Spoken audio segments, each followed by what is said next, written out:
People say war never changes. The thing they always neglect to mention is war never ends. Which is why we keep making stuff to ensure that other people don't get their grubby little mitts on your things. Hey, how you doing, everyone? Force Raider here, and welcome back to From the Depths. I have not played this game for a video. I have not played this game for a video in almost 3 years. You'll see here, the last video was January 19th of 2019. Boy, oh boy, was that a different time. Oh man. And I have not been sitting idly by, just letting From the Depths sit on the wayside. Oh no, I've been building. Me and my compatriot Jeffrey the Sheep 1, who has helped me out quite a bit. Over time, I guess you could say, we got a little bored. Oh damn it, I should have turned off their AI. Anyway. Oh no! No. I didn't like that. First, I'd like to point out that there have been quite a bit of changes to the normal ships that I used before. Such as, today I'm going to be showing off the Oscord, the Rampart, and the Auto-Right. Hey guys, Horse Raider from the future here editing, and I realized that I forgot to mention that if there's anything in this showcase that you might have found interesting and wanted to play around with, that all this stuff should be on the workshop, with the exception of one very important thing. But we'll address that later. Anyway, workshop links should be down below. And you know, a lot has been done to them. Over here on the Oscord, all of its main guns have been swapped over. These are actually, well, they don't look it. These are in fact advanced cannons that have been modeled to look like the old cram cannons. And they've had mimic blocks placed over the barrels in order to achieve that look, because I think they just look better. And Jeff does too, because Jeff's the one that did it. It was his idea. We got some AA up here in the front, and while it doesn't need a whole lot of it, it does have some lift drive back here. Kind of, you know, keep it from falling to the bottom of the ocean, because everything I build now falls to the bottom of the ocean without lift drive. Yes, there's a lot of AA on this thing. Sea Whiz, and we got missiles, and I think there's some anti-missile stuff on here too. Actually, no, I don't think we got that far yet. While the exterior has changed a fair amount, I don't think the inside is all that much different, except for areas in order to accommodate new weapon systems. But I really, really love the new engine parts for fuel engines. They look freaking great. I'm so glad that they got rid of all the rust and they changed up like exhaust pipes, so they don't have like the goofy chinks in them and stuff. Or you get to like, say, a T-junction. It's fine by me because I use them a lot for like railing and stuff. It's definitely got more horsepower, that's for sure. And while I don't really want to gloss over the things that have been done to this ship, I do have to go ahead and get on with some of the other ones. Ladies and gentlemen, welcome aboard the FRS Rampart. There's one thing I also like to point out. There's something I'd like to point out real quick though, how it says FRS on the front of this. Now, all my ships have FRS in front of the name. And before it just, you know, for Force Raider ship and whatnot. But if you wanted to get it all kind of storied up and everything and whatnot, you could say it stands for Free Republic States. And that's pretty much because I've just been playing way too much Fallout 76, and I like playing Free States in that, and they never make anything new for it, which is annoying. And yes, I have to admit that I like playing 76 occasionally. It's really more like an unhealthy addiction, because it's not good. It's not good at all.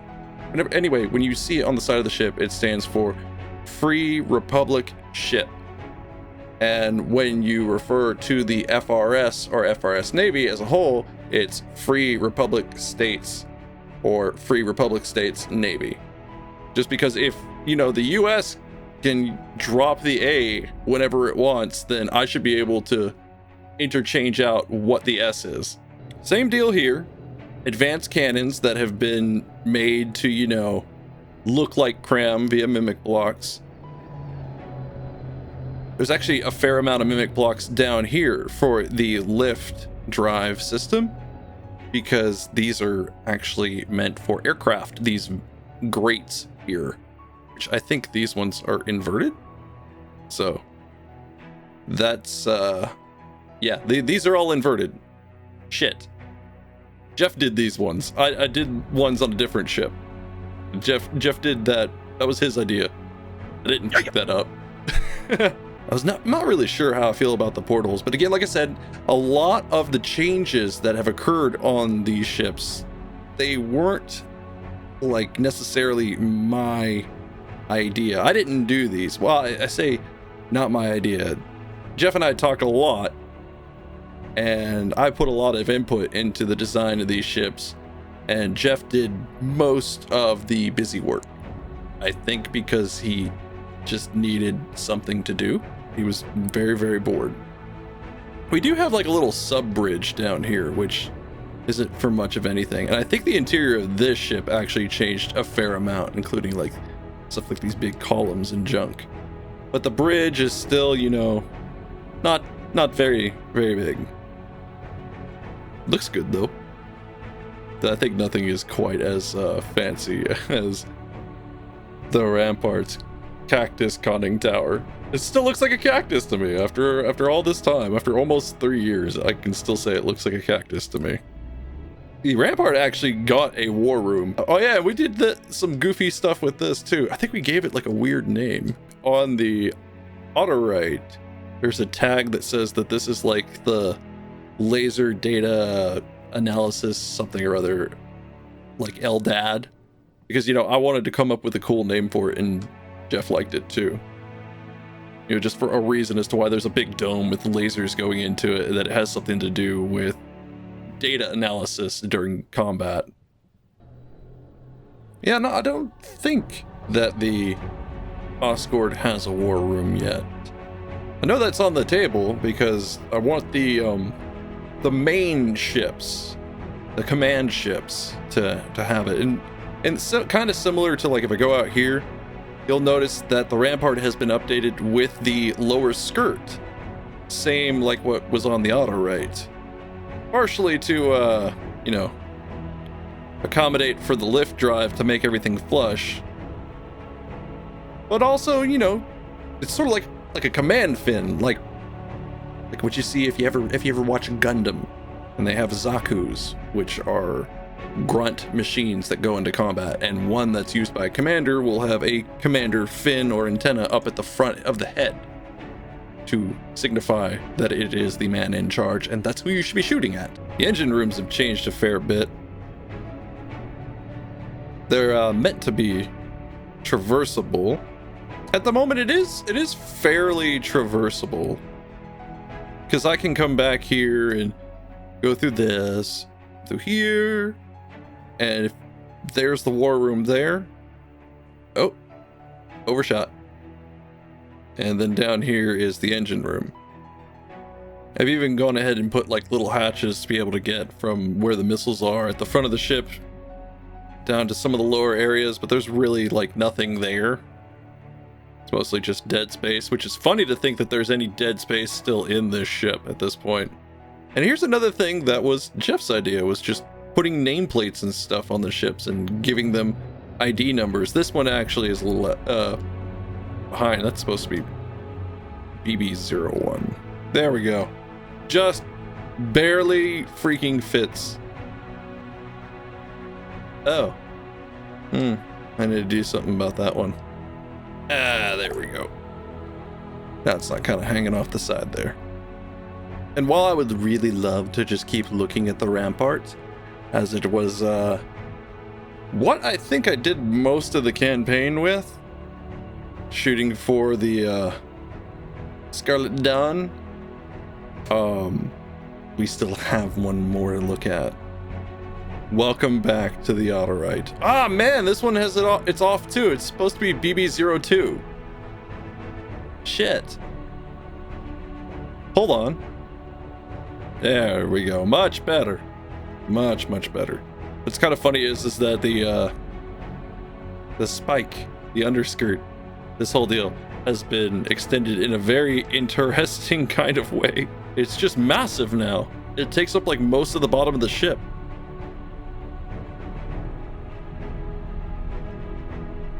It was also given these rails on the side here that are kind of like a grate. It's supposed to help with big torpedoes, because big missiles and big torpedoes are so much more powerful than they used to be. Of course, that mindset of mine is about almost 3 years out of date, considering, you know, how long ago the last video was. A lot of things were very out of date. Jeff thought this was funny. He gave the auto ride a tramp stamp. And the rear of the ship has changed pretty significantly. I need to come back in here and just like smooth all of this out as best I can, you know, to just give it a kind of a more organic look. Organic. I say that to the thing that is just, look at these shapes. I mean, come on. Might as well just leave the back actually the way it is now that I think about it. Just like the Rampart, the auto right has been given a sub bridge, but in actuality, this was the old bridge, which then goes into this, which is more like a viewing area, I guess you could say, or communications. Not really sure how to go about that. This is more or less kind of like turned into a sort of pseudo cactus conning tower. I don't know how to really put that. I don't think like a terribly large amount has really changed on the interior of this one either, except for to accommodate for additional weaponry, which this thing sorely needed. This is a Sea Whiz right here. The idea is supposed to, you know, be that it's cool. Sea Whiz are cool. They're just basically giant miniguns that shoot crap out of the sky. Yeah, the war room really hasn't changed much, honestly. It's still kind of the same. It's had some extra bits and pieces placed here and there to make it look a little cooler. And while I don't really know why all the other cameras are currently not working, because I remember those were set up, you know, at least we have this one outside view that is still good to go. Make sure I'm facing the right way.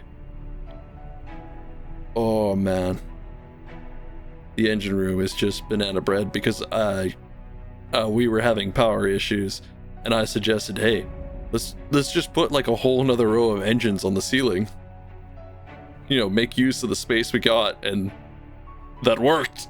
That worked. It's just so stupid looking, but I love it. And you know, I could probably just keep showing the ships and seeing how they're doing and whatnot, but I bet I probably should go ahead and do a quick battle, just, you know, to really cement in that these things have progressed a fair amount over the course of time. Come on, boys, let's go. Show them what you got. Figured if anything else, the best thing to put them up against would just be a stronghold, just to see how that goes. I haven't done that in a while, actually. Tested them against one of these. But this is just gnarly, the amount of munitions flying through the air. Holy cow. Ooh, that's a big bit of damage there. And the auto right took a nice hit. But look at all that. Huh. I think some work needs to be done here with these smaller guns, but I think the real important thing is just keeping the big guns from blowing up. And that was a freaking huge hit. It really didn't mess up too much, but one side of the war room is now inaccessible. I don't think anyone except really the Autorite has taken any damage. Yeah, only the Autorite's taken damage because the Stronghold's just focusing on it. Meanwhile, the Rampart and the Oscord are just able to do whatever they want. I'm gonna give these guys the ability to move around. So I was trying to keep them from doing that while I was showcasing them. Yes.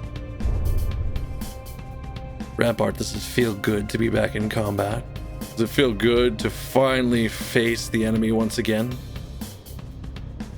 Oh, I know you're enjoying yourself. It's launching its load everywhere.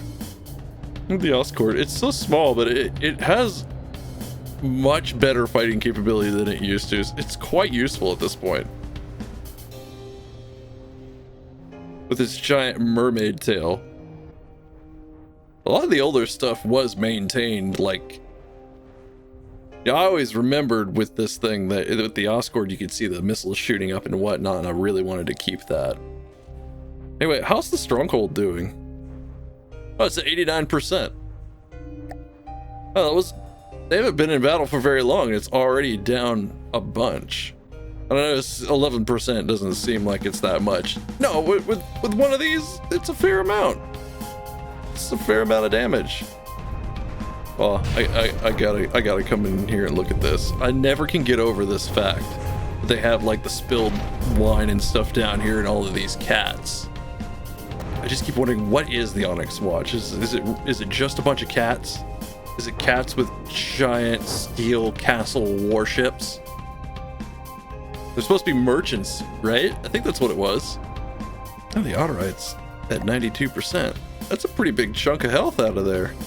These are some pretty big damn holes. It even lost one of its main guns. Like turret number 5, I knew ye well. Rest in peace.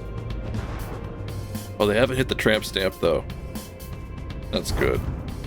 The not that great resolution tramp stamp. Come on guys, just a little bit more. If you can knock it down to 80%, maybe we'll get lucky and it'll start sinking. I'm actually used to a very different sight when looking at this thing, but for right now, at this moment, the reason as to why I'm used to seeing this in a much more different state is it's a secret. Maybe. I don't know, I might tell the secret.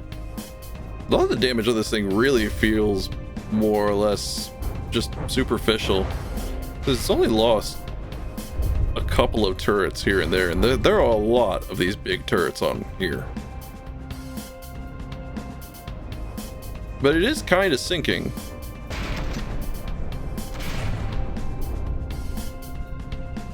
But only kinda. But not the vast amount of damage on this thing is really below the waterline.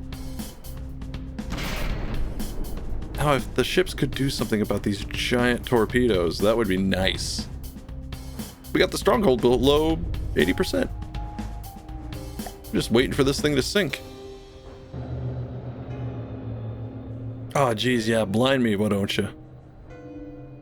I'll try to inspect what's going on. It's not doing terrible, but the water is kind of getting up towards the top of the deck, which is sort of bad.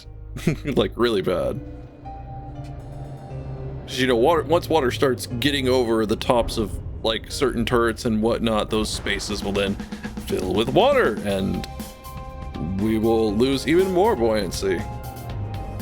How much of the freaking lift drive system has been knocked out? I feel like the pitch controls are not really doing their job at the moment. Oh yeah, we have super big, I forgot to mention this, the Autorite has giant torpedoes now. It's still got the normal torpedoes down here, but it's got these mega sized ones right here, which I think look really cool. I was really happy about those. Still though, it's nice. It's nice to still see the old ones, which are also kind of more recessed into the bottom in order to make it more flush. No, get away, you. Get away. Oh, that's not good. Oh, actually hit some of the remaining spaced armor there.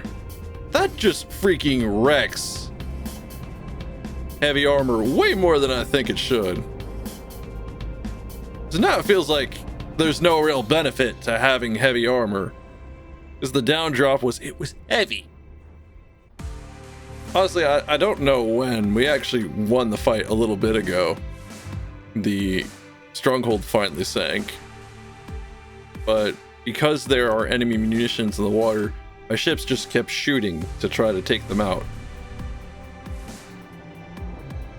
This almost feels like it might not have been a fair display of the Oscord and the Rampart. While they did great in adding, you know, additional support to the Autorite, the Autorite really was the one that did the most, because it got shot the most, because it was the biggest thing in the water. And I've spent a lot of time with these guys, and they got me through a lot of bad stuff. But you know that there is room for change. There is room for something new. What you are about to see is top secret level information. Ladies and gentlemen, I present to you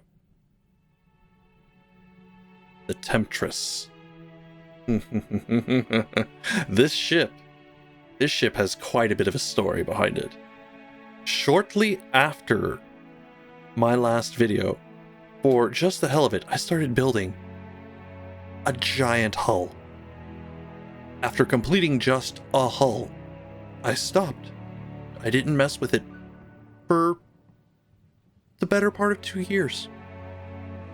And then one day, I started messing around. I had added this style of skirting onto the Rampart, and then just thought maybe I should put that just to kind of see what it would look like on the, what was at the time, the Tempest, as its working name. But the Temptress has gone so much further. This ship, you know, I'm so used to looking at it that it doesn't really look that big anymore.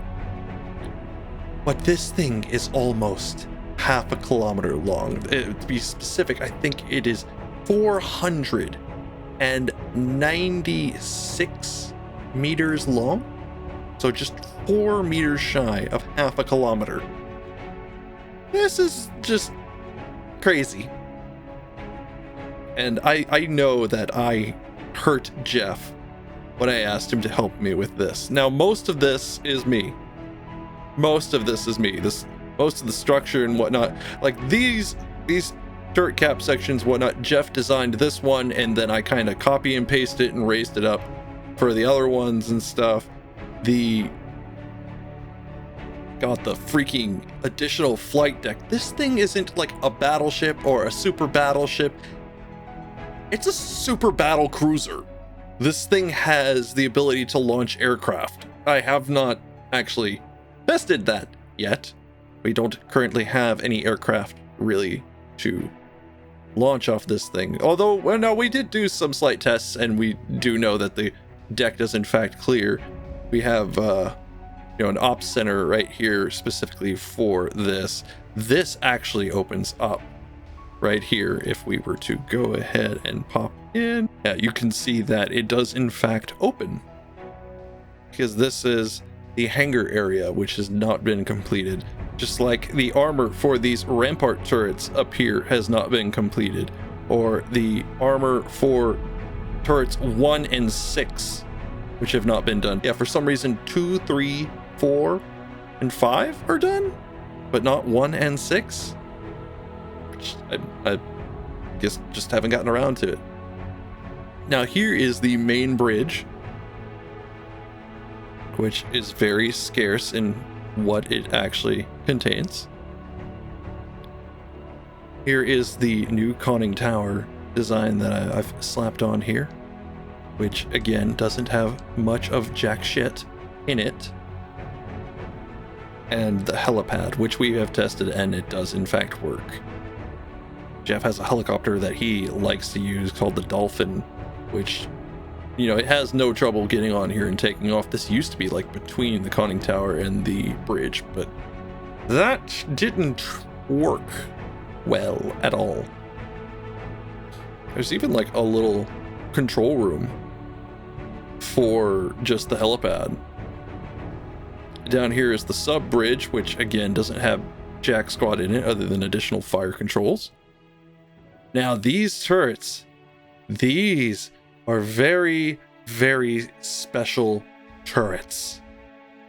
Because if we go ahead and just take control of these for a little bit, now there's going to be some unwanted explosions because there's just no constraints on anything.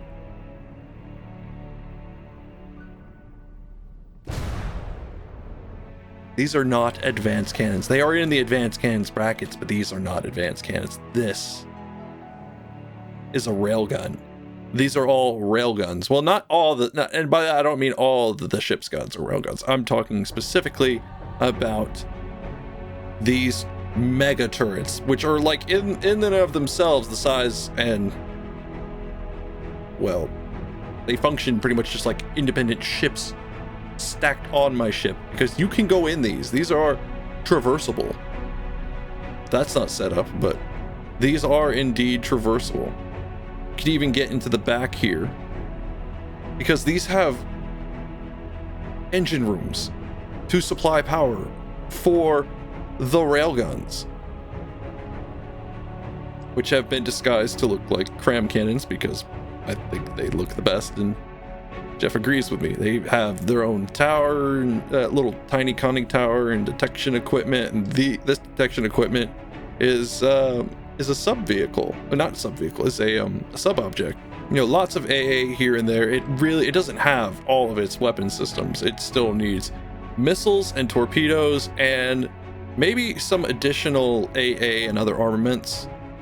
Thought that this spot would be pretty good for like a large missile turret or something. Well, preferably a turret, because I don't really want to put anything down below it, even though there is space down here to have some additional stuff if it just has like a really gnarly Sea Whiz on there.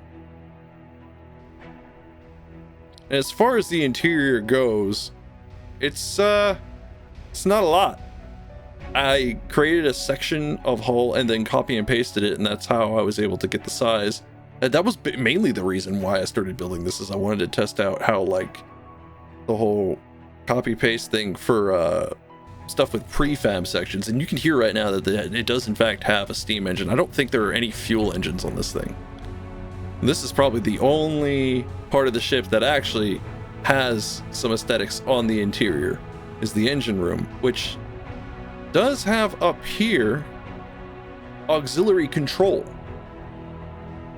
Now, routing auxiliary control for the ship to the engine room is something that I stole from Star Trek. I've been watching a lot of Star Trek these past few months, and that's just how I've been passing time during a good chunk of the pandemic.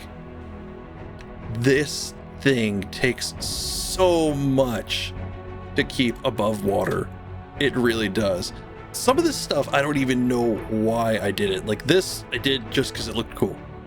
This ribbing, because it looked cool. This gap here, no idea. Jeff asked me to put it in there and I did it. He wanted to put something down there. Coming back into this area, all of these are where lift drive are connected for reinforcement and just to generally be able to identify their locations. You have all of these little hallways that, a lot of them don't really go much to anywhere, just from one end of the ship to the other end.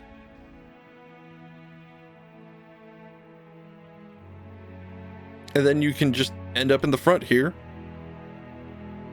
with some cargo and random bits strung about here and there. There's so much left to do on this thing, but at the very least, it looks nice.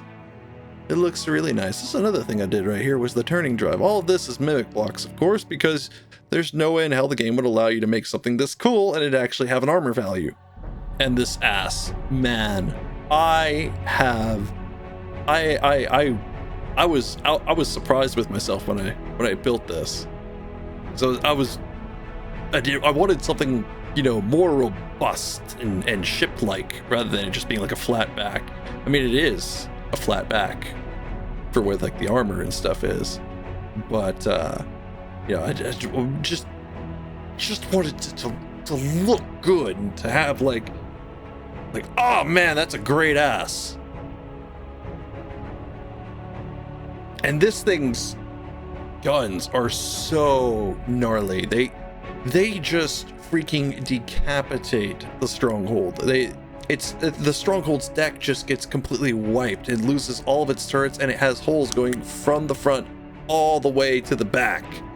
And it's just insane seeing that, which would actually make it a lot easier to capture something like that if you could ever find the AI aboard it, which the game has made that much more difficult.